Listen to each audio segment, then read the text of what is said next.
How's it going, everyone? Texas Man here, back with another video. I hope you guys are all having a spectacular day, and I hope you guys are all having a great Halloween season. If you guys would please give this video a thumbs up if you guys do enjoy it.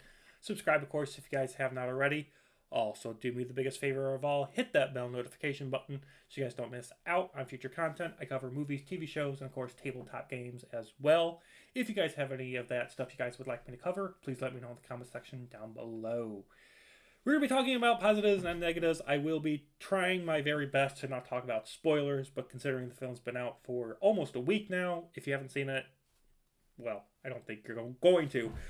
Most people haven't seen it, so just based on the box office return for the opening weekend.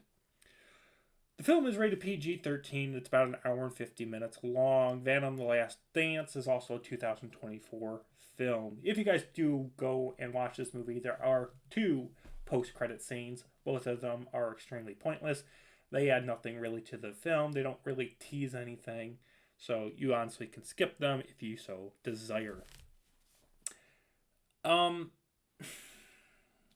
wasn't expecting much when I was going into this movie. The original Venom, I think, is a good film. Venom: Let There Be Carnage kind of was honestly mid. By the way, I have discussed both of those films in great review, and I do have a Venom playlist here on the channel, so you guys can check those out if you so desire. This is honestly a terrible conclusion. Not just... I want to state the fact this is not just a bad movie. It's not just a bad Venom movie. It's not just a bad superhero film. It's a bad ending to a trilogy. Okay?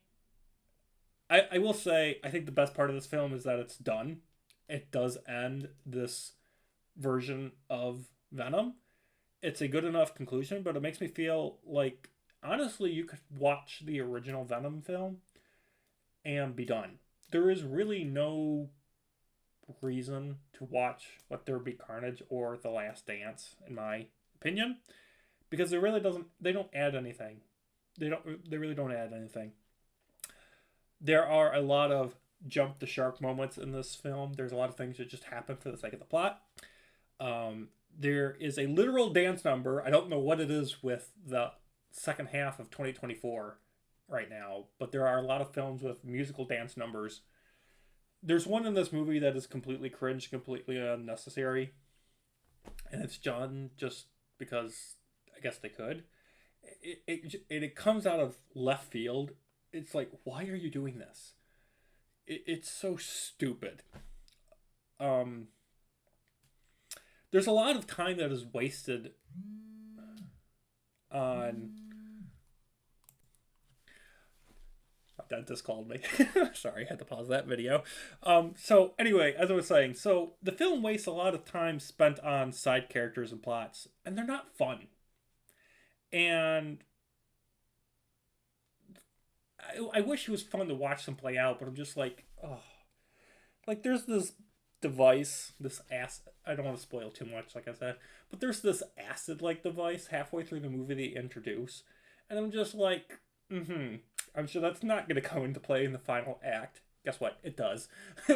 And the film constantly is teasing that in order for the bad guy of this movie to go away, either Eddie Brock or Venom's going to have to die.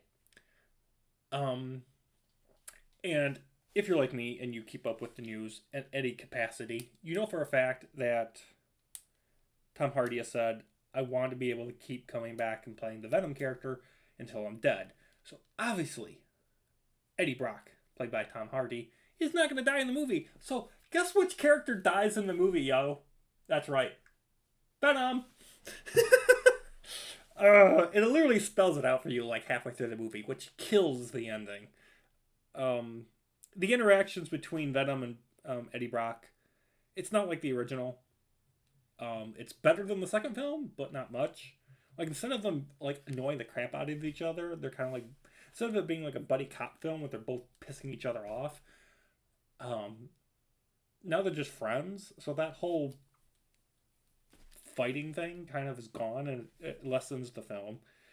The film is a lot of things, random things that just happen, and they're really not connected until the finale. And the finale I thought was really disappointing. Like, There's a lot of action and there's some emotion, but it's really not what I wanted. It's really not what I expected.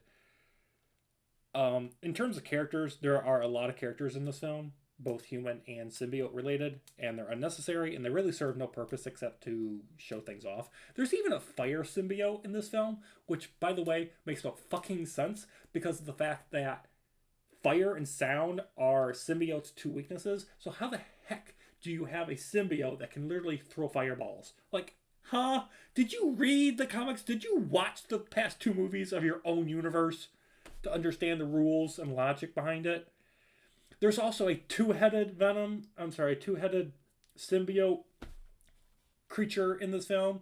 I don't know how that works because unless there was some like two-headed dude walking around Area 55, how does this symbiote thing have two heads? What? It makes no sense. um, there is also missing characters from the first two movies, especially just off the top of my head, Eddie Brock's love interest from the first two films. She's not even in the movie. She's not even mentioned. Where is she? She's just completely absent from this film. It's just weird. The jokes are hit or miss. There's a lot of plot and a lot of characters, like I said, in this film. A lot of them don't get payoff, so you don't know what happens to them. They kind of just get left in the side. Tom Hardy, I think, is good in this film, but he's probably the only good thing about this movie. Like, he's trying to do what he can with the material he's given. By the way, he also co-wrote this movie, so he had some influence, unfortunately, and it kind of shows. You quit giving actors the ability to write movies that they're going to star in. Every time they do that, the movie is bad. I don't understand why Hollywood cannot put those two things together. It's like it's been going on for like 10 years now. It's like, let the actors act, let the screenwriters write. Simple.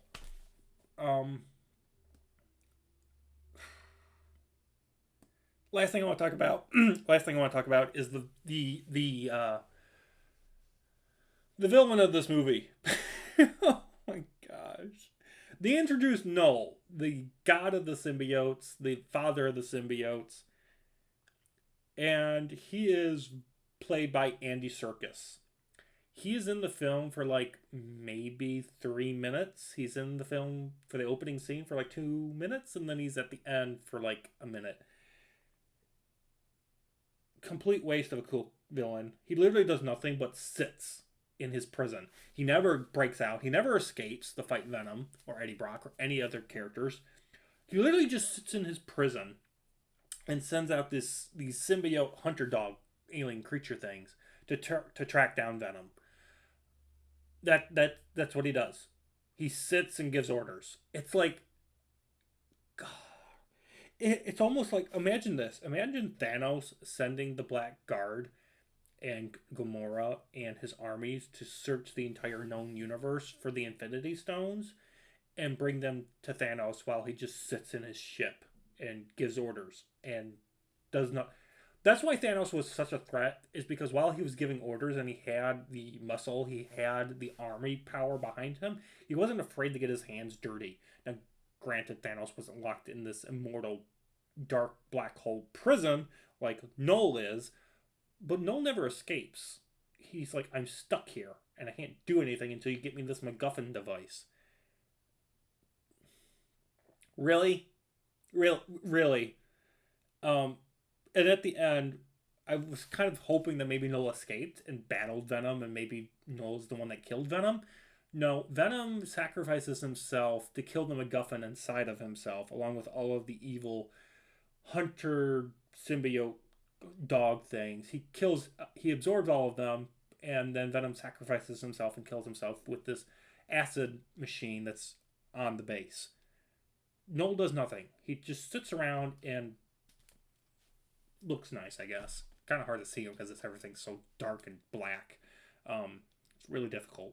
I didn't even know who was voicing the character of Null until the credits rolled around. I honestly couldn't tell. And his voice is muffled, so it's like kind of weird. Um, yeah, Venom: The Last Dance is a pointless movie. It felt like they put a bunch of different scripts together and hoped something was going to work, and nothing does. I'm happy that this trilogy is over.